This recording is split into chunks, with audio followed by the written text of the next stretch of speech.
नमस्कार, आप देख रहे हैं व्हाइट पेपर। मैं हूं आपके साथ आशा सरमाल। चलिए शुरुआत करते हैं व्हाइट पेपर की बड़ी खबर के साथ ही शुरुआत करते चले बताते चले कि परमाणु हथियारों की धमकी बिल्कुल भी बर्दाश्त नहीं करेगा भारत। पाक पर मॉस्को में यहां भारतीय सांसद गरजे हैं। रूस पहुंचे भारत के सर्वदलीय प्रतिनिधिमंडल का बड़ा बयान और पाकिस्तान की परमाणु हथियार की धमकी भारत अब बिल्कुल भी बर्दाश्त नहीं करेगा। और साथ ही साथ बताते चले कि रूस पहुंचे भारतीय जो सर्वदलीय प्रतिनिधिमंडल हैं उनकी तरफ से ये बड़ा बयान जारी किया गया है, जिसमें मॉस्को में भारतीय प्रतिनिधिमंडल ने रूसी संसद के दोनों सदनों के अलावा थिंक टैंक सहित कई बैठकें भी की है, यानी कि थिंक टैंकों के साथ भी बैठक हुई है।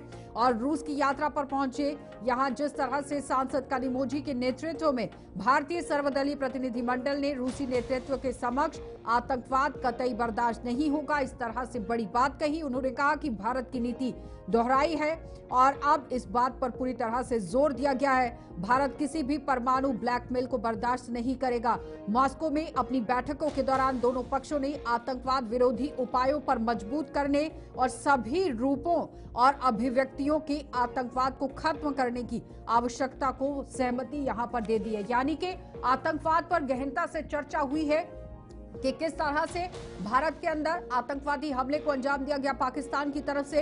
ये पूरी तस्वीरें साफ की गई हैं विदेशों में, और विदेशों में जो संसदीय प्रतिनिधिमंडल यहां पर भेजा गया था, एक एक करके वो भारत की जुबानी वहां पर रख रहा है। और दोनों पक्षों ने भारत रूस संबंधों की ऐतिहासिक पृष्ठभूमि और समय की कसौटी पर खरा साबित होने की प्रकृति की पुष्टि की, जो आपसी विश्वास और सम्मान पर आधारित है। और यहीं पर देखिए किस तरह से दोनों पक्षों ने बहुलवाद, संप्रभुता, अंतर्राष्ट्रीय कानून में निहित कथात्मक ढांचे की अनिवार्यता पर सहमति व्यक्त कर दी है। दोनों पक्षों ने आतंकवाद के अंतर्राष्ट्रीय संबंधों से संबंधित संयुक्त विश्लेषणात्मक कार्य के लिए थिंक टैंक के साथ घनिष्ठ सहयोग पर सहमति व्यक्त कर दी है।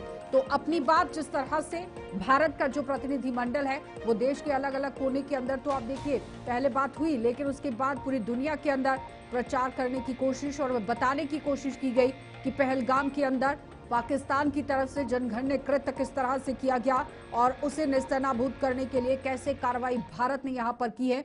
9 आतंकवादी ठिकानों को ध्वस्त किया गया, जिसमें 100 से ज्यादा आतंकवादियों का खात्मा हुआ। चलिए पैनल की ओर बढ़ जाते हैं। कर्नल सुशील पठानिया हमारे साथ रिटायर्ड रक्षा विशेषज्ञ हैं। बहुत बहुत स्वागत कर्नल जुड़ने के लिए। विनोद शुक्ला हमारे साथ विदेश मामलों के जानकार हैं, आपका भी बहुत बहुत स्वागत जुड़ने के लिए विनोद जी। संजय कृष्ण हमारे साथ हैं, राजनीतिक विश्लेषक हैं, आपका भी बहुत बहुत स्वागत संजय जी जुड़ने के लिए।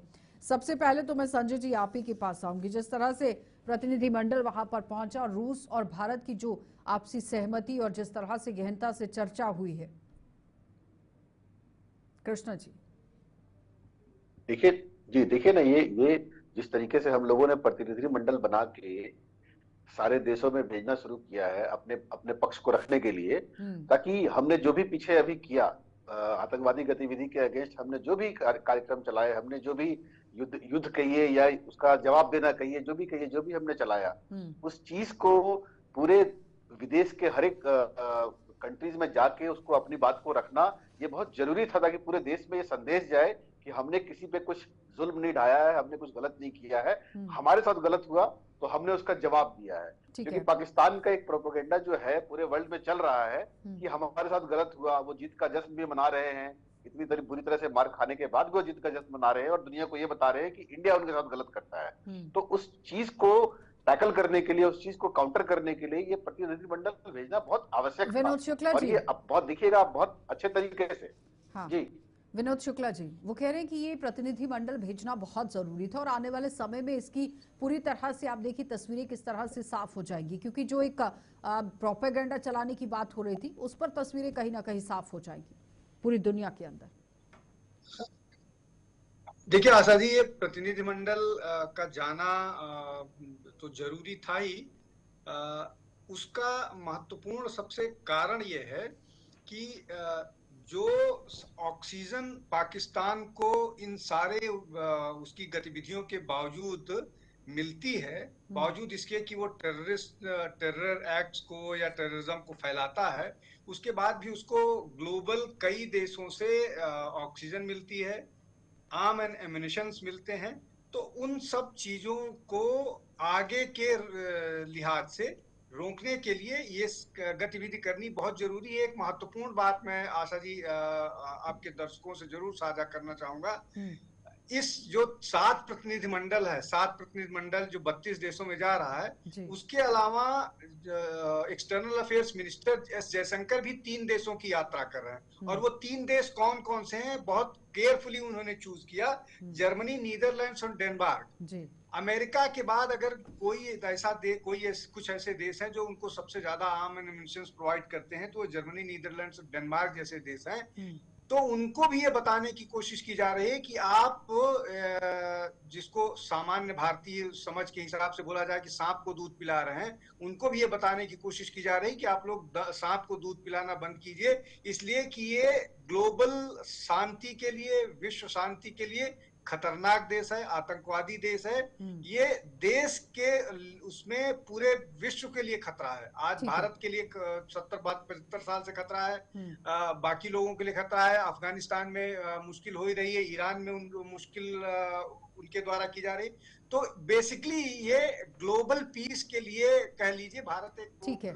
कानून पठानिया वो कह रहे हैं कि ग्लोबल पीस के लिए इस पर काम करना जरूरी है सारे देशों को। लेकिन अब सवाल ये है कि बार बार एक ही सवाल उठ रहा है कि परमाणु ब्लैकमेलिंग हम बिल्कुल भी बर्दाश्त नहीं करेंगे।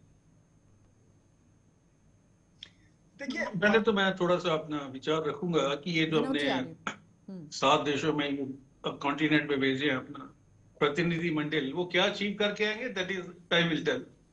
जहां तक पाकिस्तान का सवाल है, पूरी दुनिया को ये पता है कि ये कंट्री जो है टेररिज्म को नर्चर करती है, और टेररिज्म जो है वो पूरे विश्व के लिए खतरा है। अभी जब इंडिया ने अपनी टेररिज्म के खिलाफ अपनी मुहिम खोली, तो इनमें से कितने देश हमारे साथ खड़े थे। और आप विडंबना देखिए, आप जब ये लड़ाई चल रही थी उसी समय के अंदर तकरीबन जो इंटरनेशनल मॉनिटरी फंड है, उन्होंने पाकिस्तान को बेल आउट पैकेज दिया। तो something is very very strange. Now coming to your question कि परमाणु बम, देखिए न्यूक्लियर की अगर हम बात करते हैं तो nuclear is considered deterrence, because 1945 के बाद कहीं भी इसका प्रयोग नहीं हुआ, बिकॉज एवरीबॉडी, क्योंकि एक बार न्यूक्लियर वॉर शुरू हो जाएगा तो it will be devastating the entire world as such. नाउ पाकिस्तान के पास क्या ऑप्शन है? देखिए, पाकिस्तान को यह पता है कि मिलिटरीली वो इंडिया के सामने नहीं टिक सकता है। अगर अभी की हम बात करेंगे, उनकी जो वॉर वेजिंग कैपेबिलिटी है to sustain the war with the resources they have, उनका जो फॉरेन रिजर्व है तकरीबन 12-15 बिलियन डॉलर है, उससे वो 3-4 दिन से ज्यादा लड़ ही नहीं सकते। तो जब वो लड़ ही नहीं सकते हैं तो उनके पास एक ही चीज आ जाती है, वो है न्यूक्लियर वेपन, और उसकी वो धमकी देंगे। और जरूरत आने पर अगर वो इतने डेस्परेट हो जाते हैं, और कमांड अगर जैसे जिहादी मुनीर साहब है या मुनीर मुल्ला है उसके हाथ में है, तो who knows, he may press the button tomorrow. क्योंकि आप लोग उन लोगों से डील कर रहे हैं जिनको जिहाद का, जिनके ऊपर भूत सवार है, और अनफॉर्चुनेटली पावर भी उन्हीं के पास है। अगर हम बात करें इलेक्टेड गवर्नमेंट की, शहबाज शरीफ की गवर्नमेंट, उसके पास कोई पावर नहीं है। तो ये एक पूरी दुनिया को इसको सीरियसली लेना चाहिए। जैसे राजनाथ सिंह जी ने बोला था कि भाई ऐसे रोग नेशन को आप न्यूक्लियर बटन नहीं दे सकते हैं। और ये अभी सोच का विषय ये है कि हम पाकिस्तान को कैसे न्यूक्लियर बटन को दबाने से रोक सकते हैं, कैसे उनको ये बताएं कि उसके लिए काम करने की जरूरत है कि न्यूक्लियर पावर का जो बहुत बड़ी बड़ी तरीके से बातें होती हैं, ब्लैकमेलिंग करने की कोशिश होती है, वो बटन ही ना दबा पाए पाकिस्तान। ऐसी रणनीति अब बनाने की जरूरत है, जिसके लिए प्रधानमंत्री ने काम शुरू भी कर दिया है कि नहीं विनोद जी? नहीं, बिल्कुल बिल्कुल वैसी ही रणनीति पर काम करने की जरूरत है।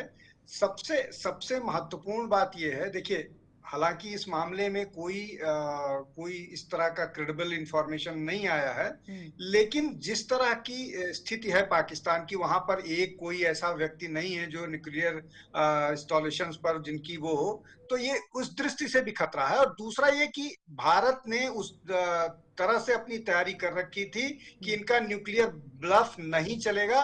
और जो किराना हिल्स की बात आई है, हालांकि वो अपुष्ट खबरें हैं, लेकिन बहुत सारी इस तरह की बातें आ रही हैं कि वो उनको डैमेज हुआ है। डैमेज हुआ है, तो जो देश अपना न्यूक्लियर इंस्टॉलेशंस को, न्यूक्लियर फैसिलिटीज को प्रोटेक्ट नहीं कर सकता है, उसको तो वैसे ही इस सब मामले में उसको किस तरह से टैकल करना है, इसके लिए पड़ोस के देशों को तैयार रहना चाहिए। देखिए पाकिस्तान के अंदर किस तरह से खलबली भारत ने यहां पर मचा दी थी, क्योंकि जिस तरह बड़ा प्रहार यहां पर वापसी के तौर पर किया गया, क्योंकि पाकिस्तान से जीते हैं, लेकिन सियासत अब देश के अंदर शुरू हो गई है। तो देश के हित की बात पर क्यों सियासत अब भारी पड़ रही है? ऑपरेशन सिंदूर को लेकर लगातार सियासत का पारा जो है वो हाई है। देश की बात की जा रही है, लेकिन सियासी तकरार क्यों हो रही है, ये बड़ा सवाल उठ गया है, क्योंकि कांग्रेस पार्टी लगातार सरकार को घेर रही है। दूसरी तरफ आप देखिए, कांग्रेस पार्टी को ही ध्यान में रखते हुए, कोड करते हुए पाकिस्तान के अंदर बयानबाजी होना अब शुरू हो चुकी है। दुश्मन मुल्क को मद्देनजर रखते हुए अगर बात की जाए तो एकता दिखाने की जरूरत थी कि नहीं? सीधे कृष्णा जी आप ही के पास आएंगे। पाकिस्तान से जीत गए, लेकिन सियासत क्यों लगातार देश के अंदर जारी हो गई? सवाल पर सवाल, सवाल पर सवाल क्यों?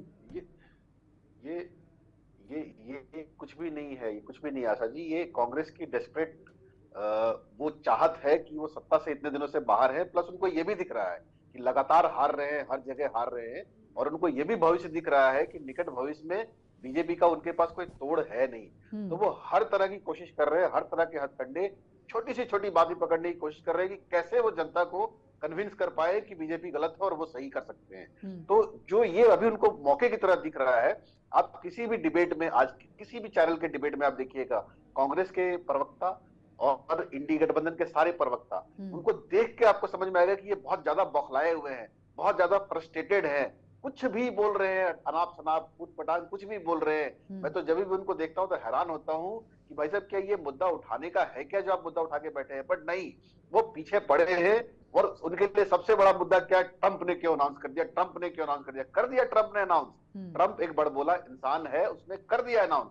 पर इस बात को लेकर अनाउंस सबको याद है, लेकिन यू टर्न कितनी जल्दी मार लिया वो क्यों नहीं याद है? वो उसके बारे में कोई बात नहीं करता। जब उसकी बात आती है तुरंत वो घुमा के चले आएंगे कि बीजेपी के एक मंत्री ने इस तरीके से हमारी बेटी के बारे में क्यों कह दिया। तो वो जो टॉपिक उनको मिल रहा है उसको उठा के पूरी तरह से प्रहार कर रहे हैं, क्योंकि उनको लगता है कि ये सारी चीजों का हम बाजार बना के उसके बाद हम जनता से अपने लिए सिंपैथी ले पाएंगे। बट मैं जहां तक समझ पा रहा हूं कि ये वो अपने लिए ही नुकसान कर रहे हैं। इस वक्त इस सेंसिटिव मैटर पे उनको इस तरीके से नहीं बिहेव करना चाहिए जो उनका बिहेवियर है। राहुल गांधी का ये पूछना, सुरक्षा के साथ जुड़े हुए, राहुल गांधी का ये पूछना कि हमारे कितने हमारे विमान गिरे, ये आप किसके बिहाफ पे पूछ रहे हैं?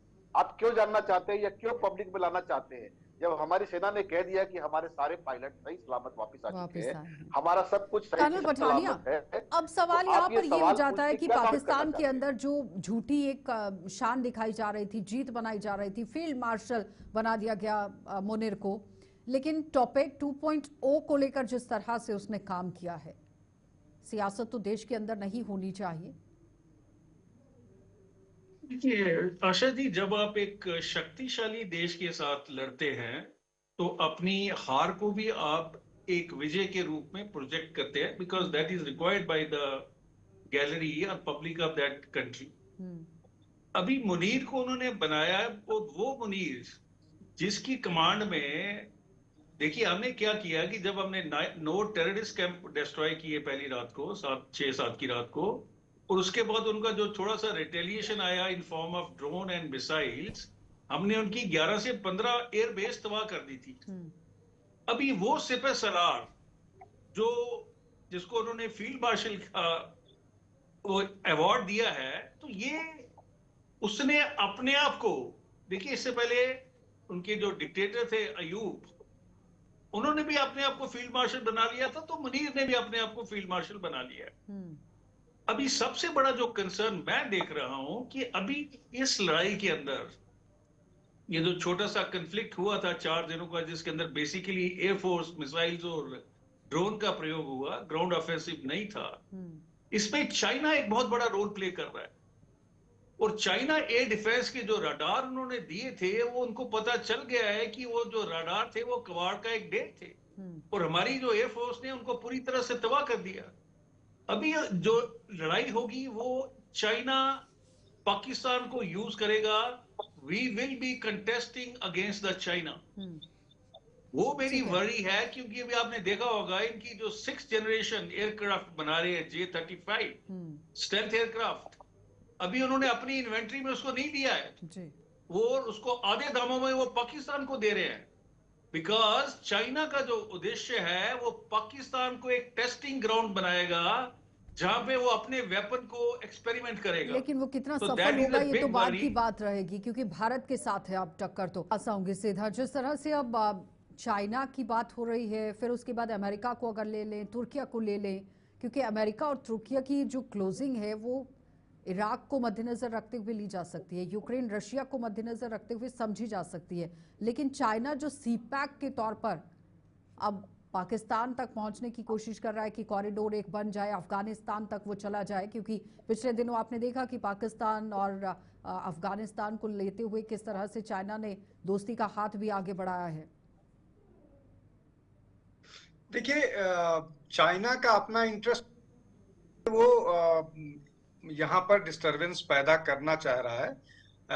वो सीपैक को लेकर के उसका अपना वो प्रोजेक्ट जो रुका हुआ है वो एक बड़ा फैक्टर है।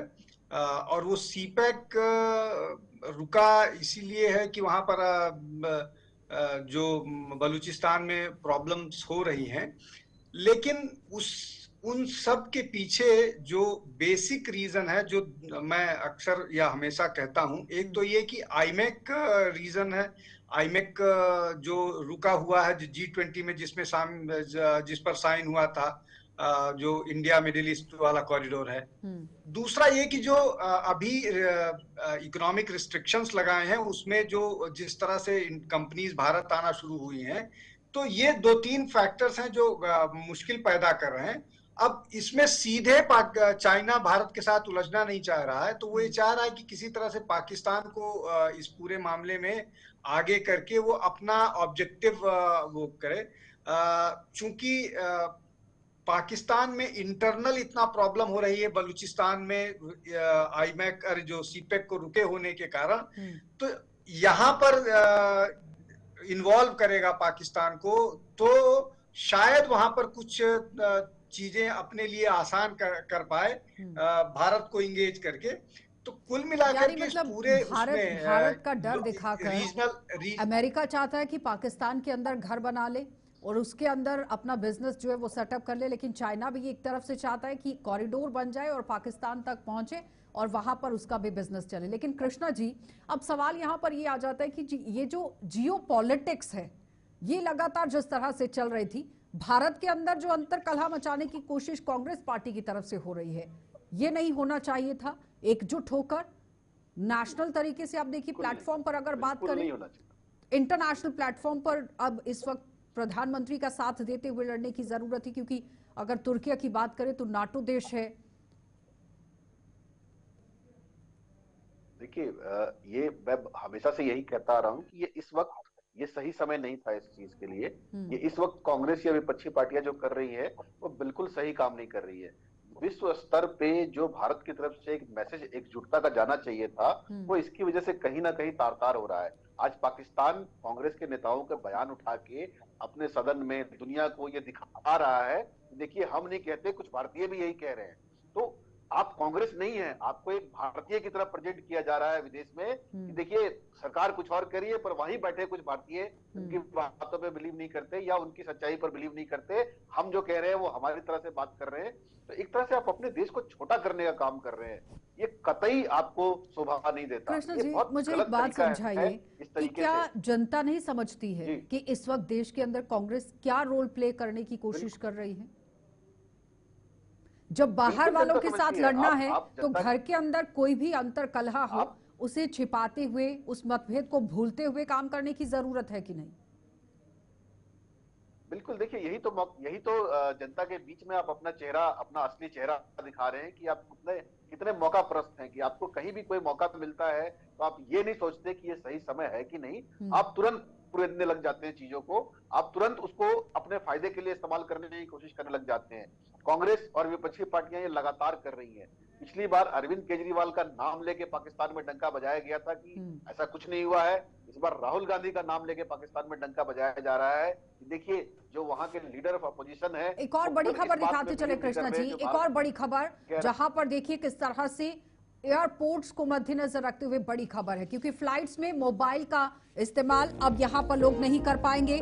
फोटो क्लिक करने पर भी बैन लगा दिया गया है। डीजीसीए की तरफ से ये एडवाइजरी जारी कर दी गई है। लेह, श्रीनगर, जम्मू, पठानकोट, आदमपुर, चंडीगढ़, भटिंडा, जैसलमेर, नाल, हिंडन, आगरा, कानपुर, बरेली, गोरखपुर, भुज, लोहेगाम, डोबोलिम और विशाखापट्टनम के अंदर आप देखिए पूरी तरह से फोटोग्राफी और वीडियोग्राफी यहां पर बैन कर दी गई है। फ्लाइट में मोबाइल का पूरी तरह से इस्तेमाल यहां नहीं कर पाएंगे, क्योंकि भारत के नागरिक उड्डयन महानिदेशालय यानी कि डीजीसीए के देश की सुरक्षा को ध्यान में रखते हुए सभी एयरलाइंस के लिए दिशा निर्देश जारी कर दिए गए हैं कि यहां अब से विमान डिफेंस एयरपोर्ट से उड़ान भरेंगे या फिर उतरेंगे तो उनके लिए खास नियम लागू हो गया है कि नियम विशेष रूप से ये है कि रक्षा हवाई अड्डों पर सख्ती से लागू करना जरूरी है। डीजीसीए ने कह दिया है कि 10,000 फीट की ऊंचाई पार नहीं कर लेता और लैंडिंग के समय जब विमान 10 फीट ऊंचाई से नीचे आता है तब तक आप देखिए किस तरह से यहाँ पर एक बड़ी बात कह दी गई डीजीसीए की तरफ से कि फोटोग्राफी आप नहीं कर सकते, वीडियोग्राफी आप नहीं कर सकते हैं, क्योंकि कई ऐसी वीडियोस हैं, कई ऐसे फोटोज हैं जो वायरल भी हुए और कहीं आगे भेजने की कोशिश भी हुई, जिस तरह से जासूसों पर भी नकेल कसी गई। 14 का आंकड़ा पहुंच गया है और मुझे लगता है कि दिन ब दिन बढ़ता ही जाएगा। ऑपरेशन सिंदूर जारी है, बिल्कुल ये एकदम होना चाहिए था। ऑपरेशन सिंदूर हमारा जारी है। अभी हम अपनी स्ट्रेटेजी को इस तरीके से पब्लिक नहीं कर सकते, तो ये डिसीजन बहुत वेलकमिंग डिसीजन है। ये बल्कि कुछ दिन और पहले आना चाहिए था, क्योंकि हमारी सारी गतिविधियां जितने भी हमारे आईएएफ के जो हमारे एयरपोर्ट्स हैं, जो हवाई अड्डे हैं, उन सब पे कुछ ना कुछ गतिविधियां चल रही हैं। सिक्योरिटी को मद्देनजर रखते हुए ये इतना बड़ा फैसला डीजीसीए की तरफ से लिया गया है। देखिए Asha ji, these are good measures and preventive measures must be taken because जैसा अभी हम सबको पता है कि पाकिस्तान ने अपना यहाँ पे स्पाई नेटवर्क बनाया हुआ है। कुछ लोग हैं जो इंडिया के जो भेद है या खुफिया जानकारी है या वल्नरेबल और सेंसिटिव इंफॉर्मेशन है वो पाकिस्तान को पास करते हैं, ये सबको पता है। अभी उन लोगों के ऊपर भी ग्रिप लगनी चाहिए और ये प्रिवेंटिव मेजर्स हैं, लेने चाहिए, अच्छी बात है। विनोद जी, अब सवाल ये है सिक्योरिटी के लिहाज से जो डॉक्यूमेंटेशन करने की बात हो रही थी कि चेकिंग होनी चाहिए, प्रॉपर डॉक्यूमेंट्स को चेक करना बहुत ज़रूरी रहेगा कि कौन लोग कहां से आकर अभी भारत के अंदर रह रहे हैं, उनके रहने खाने पीने का अरेंजमेंट हो रहा है, वोटर कार्ड्स बन गए हैं, आधार कार्ड बन गए हैं, कई तो ऐसे लोग हैं जो बाशिंदे ही यहाँ के बन गए हैं। तो एक चैलेंजिंग सिचुएशन तो है सरकार के सामने, लेकिन आपको नहीं लगता है कि जल्द से जल्द अब एनआरसी को लेकर भी काम करने की ज़रूरत है?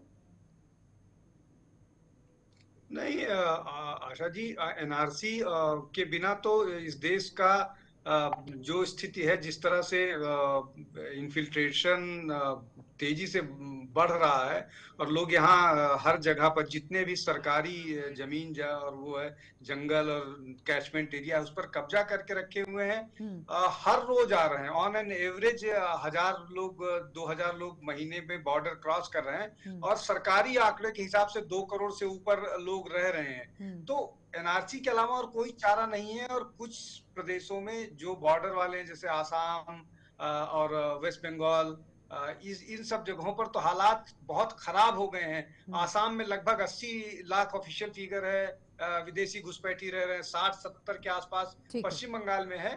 तो यानी कि बिल्कुल सारी बातों को भूलते हुए एनआरसी की तरफ सरकार को ध्यान दे देना चाहिए, इसमें राजनीति को परे रखते हुए काम करने की जरूरत हो जाती है। बहुत बहुत धन्यवाद विनोद जी जुड़ने के लिए, कर्नल पठानी आपका भी और कृष्ण जी आपका भी। तो फिलहाल पार्टी पॉलिटिक्स को ध्यान में ना रखते हुए, वोट बैंक को ध्यान में ना रखते हुए अब कार्रवाई करना बहुत जरूरी रहेगा कि देश के अंदर जल्द से जल्द एनआरसी लागू होनी चाहिए। आप देखते रहिएगा।